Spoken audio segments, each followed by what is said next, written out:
전략 포인트 살펴보는 시간입니다. 현물시장의 전략부터 알아보겠습니다. 하이투자증권 노종원 연구원입니다. 연구원님 안녕하세요. 예, 안녕하세요. 네, 오늘 장 어디 중심을 두고 보고 계십니까?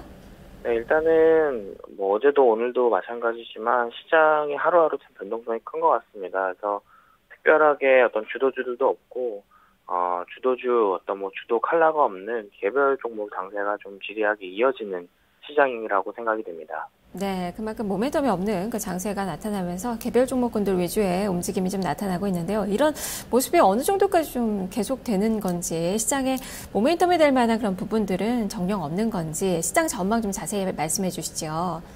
네, 일단은 방금 굉장히 중요한 말씀을 해주셨는데요. 모멘텀이 없다는 게 주식시장 참여자들로서는 가장 고통스러운 일이 아닌가 싶습니다. 그런데 왜 이런 일이 일어나고 있는지를 좀 생각을 해보면 사실은 지난 한 달 동안, 그러니까 10월 한 달 동안 워낙 좋았죠. 이머징, 우리나라뿐만 아니라 전 이머징이 다 좋았었는데, 최근에 소위 우리 주식시장에서 어떤 매력도를 따질 때 이야기하는 밸류에이션 관점에서 이머징 주식시장들이 대부분 밸류에이션들이 많이 좀 올라온 상황입니다. 거의 9월 뭐 하순, 뭐 9월 FOMC 즈음만 해도 거의 밸류에이션이 최하단까지 내려가면서 굉장히 뭐 싸다라는 생각들이 많이 있었지만 최근에 우리나라도 마찬가지고 벌써 2050포인트에서 내외 등락을 하고 있는데요. 많이 상승을 하면서 밸류에이션 회복이 많이 됐기 때문에 조금은 밸류에이션 부담이 차 있다라는 것들이 부담인 것 같습니다. 그래서 이런 부분들이 작동을 하다 보니까 사실은 이머징뿐만 아니라 선진국도 마찬가지인데요. 선진국 시장 안에서는 이런 틈을 타서 사실은 틈새 전략들까지도 유행을 하고 있는 게, 최근에는 상반기 동안 가장 좋았었던 어떤 바이오 헬스케어들 같은 것들이 미국이나 선진국 시장에서 거의 증시를 주도하는 모습들까지 나타나고 있습니다. 근데 뭐 기억들 나시겠지만 사실 상반기에 이런 헬스케어주들이 굉장히 악폭을 보일 때는 저금리 시대, 뭐 금리가 굉장히 낮으면서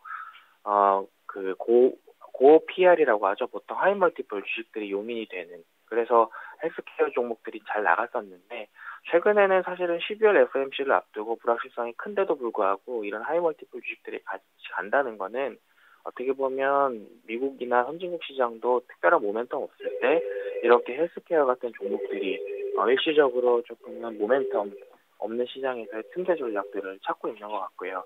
반면에 이게 우리나라 시장으로 생각을 해보면 그렇게 긍정적이지는 않은 게요. 방금 제가 미국 시장을 말씀을 드리면서 헬스케어 같은 틈새 종목을 말씀을 드렸었는데 사실은 우리나라 상반기 주도주들, 기존 주도주들이 지금 틈새를 치고 가기 위해서는 중국에도 굉장히 중요한 역할이 부여가 됩니다. 왜냐하면 상반기에 중국 신천과 같은 시장들이 잘 나가면서 우리나라 주도주들이 같이 잘 나갔기 때문인데 이게 미국에 있는 상황들을 우리나라에 그대로 적용하기는 좀 어려운 게 최근에 중국 신천 시장을 보면 최근에 상반기를 주도했던 어떤 기존 주도주보다는 소위 말하는 싼 주식, 로우 멀티플 주식들로 약간 매기가 분산되는 모습들이 보이기 때문에 우리나라 입장에서 보면은 글로벌 시장에 있던 선진국 시장에 있는 모습들을 그대로 카피해서 주도주들이 간다라고 이야기하기도 조금 애매한 상황 같습니다. 그래서 결론적으로는 최근 나오고 있는 기업 실적들이 생각보다는 괜찮은데 이 부분들이 올해 4분기 그리고 내년 실적까지 조금 어떻게 달라질지 그런 방향성을 잡기까지는 결국에는 모멘텀 없는 굉장히 지리한 시장이 이어질 거라고 생각이 됩니다. 네, 자, 그렇다면 향후 주도주가 될 만한 그런 종목군들이 좀 있는지, 그렇다면 또 투자 전략을 어떻게 좀 세워야 되는지, 어떤 종목군들을 봐야 되는지 설명을 해주시죠.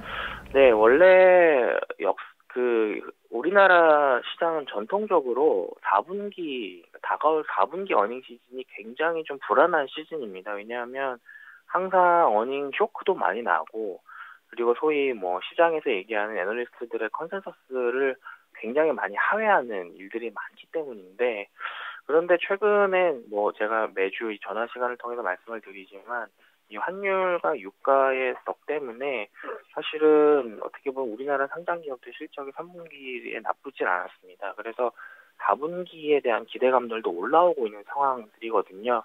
그래서 결국에는 지금부터는 개별 종목군 안에서 방향성을 잡을 수 있는 부분들이라고 한다면 최근에 이렇게 환율이나 유가 때문에 4분기 실적이 조금 개선될 수 있는 종목군들 위주로 접근을 하시는 게 좋을 것 같고, 그런 종목군들은 내년에도 실적 측면에서 굉장히 좀 우호적인 환경이 열리지 않을까 이렇게 생각이 됩니다.